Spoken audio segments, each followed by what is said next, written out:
noche tenemos nuestra entrevista del día de hoy. Vamos a enlazarnos vía Zoom con el nuevo presidente de la Sociedad de Medicina Intensiva, el doctor Carlos Lezcano. Doctor Lezcano, muchísimas gracias por estar con nosotros. Ya lo estamos viendo en nuestras ventanas informativas.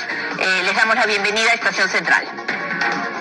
Buenas noches, Pilar. Muchas gracias por la invitación. Bueno, queríamos que nos comentara un poco cómo está la situación en las diferentes unidades de cuidados intensivos en medio de esta segunda ola y cuando, bueno, hay esta información de esta nueva cepa, de esta nueva variación que comentamos podría ser más virulenta y podría ser una de las causas de la fiereza que se está dando justamente en los contagios de COVID-19 aquí en nuestro país.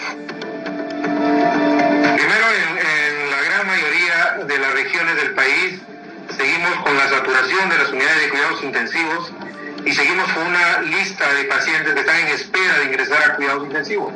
Aproximadamente podríamos decir que por cada cama de cuidados intensivos hay un paciente esperando ingresar a UCI. Por ejemplo, si tenemos un centro hospitalario como el nuestro que tiene unas 80 camas, mínimo, hay fuera de UCI 80 pacientes esperando ingresar. Esa es la realidad que se está viendo a nivel nacional, pero le digo que hay algunas excepciones, como lo que está ocurriendo ahora en Iquitos, ¿no? En donde hay una disminución de los casos graves. Parece que ellos están saliendo de esta segunda ola.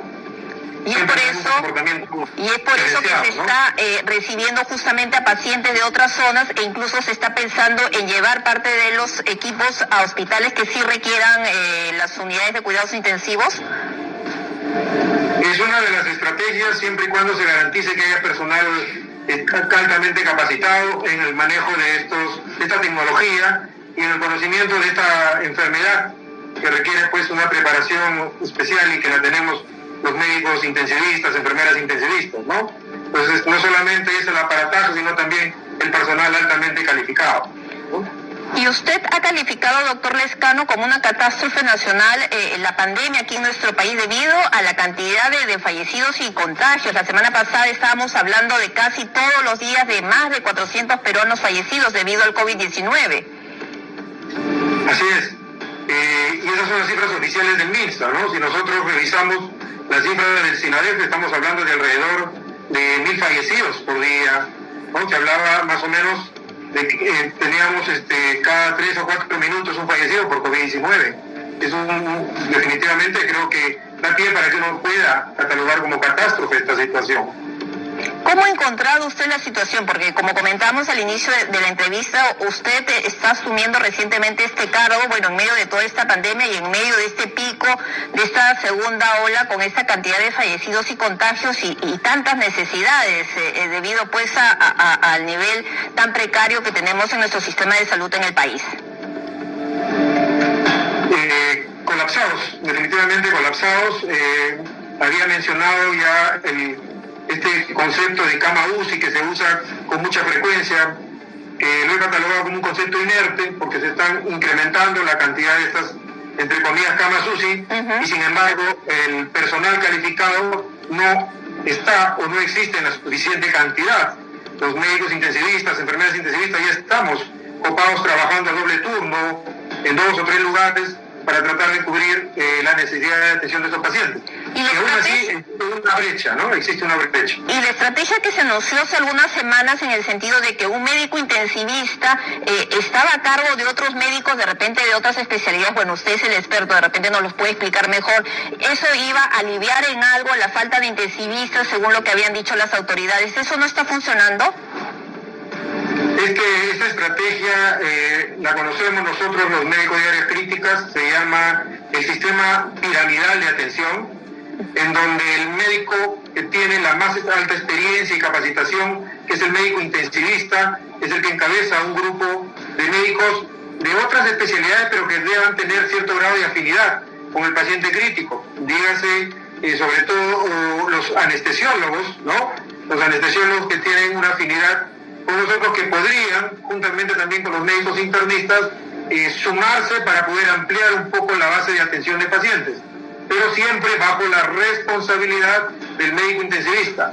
Tenemos que hacer que el médico intensivista no esté sentado detrás de una computadora, detrás de un escritorio, llenando papeles, llenando documentos, sino esté al pie de la cama del paciente para definitivamente efectivamente manejar estos casos complejos, ¿no?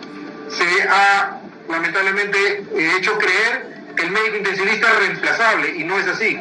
El médico intensivista no es reemplazable. Tiene una experticia y una capacitación que no la tiene ningún otro especialista en este tipo de patologías. Entonces, la instauración del sistema piramidal es una de las estrategias, pero que no se está aplicando en realidad a nivel nacional, ¿no? Como debería hacerse, para poder ampliar un poco más el margen de atención de estos pacientes. Y con la experiencia que usted tiene, y bueno, con el cargo que ahora está ocupando, ¿qué le plantearía al propio presidente, al ministro de Salud? ¿Ha podido conversar con ellos, a la presidenta del Consejo de Ministros, para poder solucionar esta problemática? Bueno, definitivamente primero hay que entender que lo que debemos hacer es evitar que el paciente llegue a requerir cuidados intensivos. Si bien es cierto, podemos ampliar un poco la oferta con este sistema piramidal, y por la cantidad de pacientes que tenemos, tampoco vamos a poder cubrir esa brecha. Entonces la estrategia a nivel de gobierno, a nivel de autoridades, es una estrategia de contención a nivel comunitario, ¿no? Tratar de ver cuáles son las medidas más importantes de estas medidas de bioseguridad, el uso adecuado de la doble mascarilla, evitar los lugares cerrados, ¿no? Evitar los contagios, y por otro lado acelerar al máximo la vacunación de la población. Mientras no vacunemos a toda la población, definitivamente vamos a seguir teniendo estos casos en incremento. Por otro lado, como lo ha mencionado, si bien es cierto, tenemos nuevas variantes en el territorio, que muchas de ellas están demostrando ser más contagiosas. Eso también genera una mayor cantidad de pacientes, una mayor cantidad de pacientes que requieren oxigenoterapia y una mayor cantidad de pacientes que requieren cuidados intensivos. Pues es otro aspecto que también hay que tener en cuenta en esta estrategia de contención. El otro punto es cuando el paciente ya está contagiado, hay que hacer una atención adecuada, ¿no? La atención adecuada es evitar que contagie a otras personas. La atención adecuada es no darle medicamentos que no tienen ninguna utilidad demostrada, y al contrario, nosotros los intensivistas nos preocupamos porque cuando llegan a los hospitales llegan automedicados o medicados con múltiples medicamentos que generan también daño en el paciente, añadiéndose al daño que ya de por sí le produce el mismo coronavirus. Y doctor Lescano, quería detenerme en ese punto sobre la automedicación. Lo hemos reiterado aquí en Estación Central, en todos los programas del Grupo ATV, sobre lo peligroso que resulta automedicarse, pero básicamente usted cuando recibe a estos pacientes con estas complicaciones y que, sus familiares se refieren que se ha automedicado, ¿qué tipo de medicamentos es el que ha adquirido, el que ha consumido? Sí, a ver. Para saber que no debemos tomar. Corticoides. Los corticoides se están usando inclusive desde el primer día de los síntomas. Y eso, lamentablemente, disminuye la defensa del organismo y favorece que el virus se replique y que haya más daño. El uso de anticoagulantes. Los anticoagulantes no se deben iniciar en domicilio, mucho menos en los pacientes que no tienen ningún compromiso de la saturación. ¿Tipo aspirina? Se utilizan en el hospital. Estamos hablando de enoxaparina, también de antiagregantes como la aspirina, que tampoco se debe usar. Por supuesto. Estamos hablando de uso de antibióticos que nosotros los utilizamos a nivel hospitalario, e inclusive antibióticos que los médicos intensivistas usamos a nivel de la unidad de cuidados intensivos, están siendo usados a nivel domiciliario. Como por ejemplo... Estoy hablando del uso de ceftriaxona, del uso de meropenem, ¿no? Del uso de piperacilina tazobactam, del uso de una serie de antibióticos, y aún cuando se use antibióticos que son de uso común a nivel comunitario, tampoco tiene sentido, porque esta enfermedad la produce un virus, y los virus no se tratan con antibióticos. Lo único que se está generando es una selección de bacterias resistentes, y cuando nos llegan los pacientes graves a UCI, ya no tenemos un arsenal de antibióticos adecuados para poder manejar las sobreinfecciones que sí se pueden dar a nivel hospitalario, no a nivel comunitario. Entonces, y lo otro tema que lamentablemente da una falsa sensación de seguridad y que hemos visto algunos casos de complicaciones también, es el abuso y el uso de la ivermectina. Cuando habla de abuso, ¿de cuánto estamos hablando? A ver, de alguno de los casos que usted ha tenido y ha atendido en los últimos tiempos. Estamos viendo casos de pacientes que vienen con alteración de las enzimas marcadoras del daño hepático, del daño del hígado, por personas que han tomado 4, 5, 6, 7 días ivermectina. Entonces, está demostrado hasta ahora que no hay evidencia para sustentar ni como profiláctico ni como tratamiento el uso de la ivermectina. Todos nuestros pacientes en cuidados intensivos han tomado ivermectina en casa, les han dado ivermectina y están con nosotros en la UCI graves. Entonces no los ha protegido, no protege la ivermectina.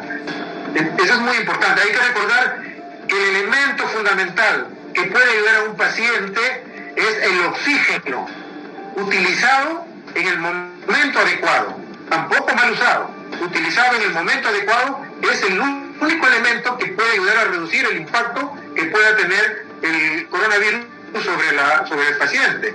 Y lamentablemente también sabemos que hay un déficit nacional de oxígeno, más o menos hay un déficit solamente a nivel hospitalario de aproximadamente unas 80 toneladas de oxígeno por día. Y ahora muchos están utilizando estos famosos concentradores de oxígeno que, bueno, los puede uno adquirir a través de las redes sociales. ¿Eso es bueno o bueno, tiene que ser también, me imagino, supervisado por un médico, por un profesional? Por supuesto, el oxígeno también automedicado puede ser nocivo. Estos concentradores sí se pueden usar, ¿no? Se pueden dar entre 5 a 10 litros por minuto de oxígeno, pero hay que saber usar el oxígeno. Una persona que no está capacitada para usar el oxígeno no va a conseguir los resultados que se esperan o inclusive puede poner en riesgo también al paciente. Entonces, definitivamente tiene que ser bajo la supervisión de un profesional de la salud capacitado, ¿no? Y eso es importante. A eso también me refería ya con el enfoque comunitario, ¿no? Se puede utilizar a nivel comunitario estos dispositivos de administración de oxígeno, pero siempre bajo supervisión de un personal de salud capacitado. Perfecto, doctor Lejano. Bueno, es un primer acercamiento, una primera entrevista aquí con nosotros en Estación Central y seguramente vamos a seguir conversando con usted en los próximos días porque, bueno, la situación lo amerita. Muchísimas gracias por su tiempo y por habernos dado esa excelente explicación. Gracias a ustedes, Pilar. Muy buenas noches.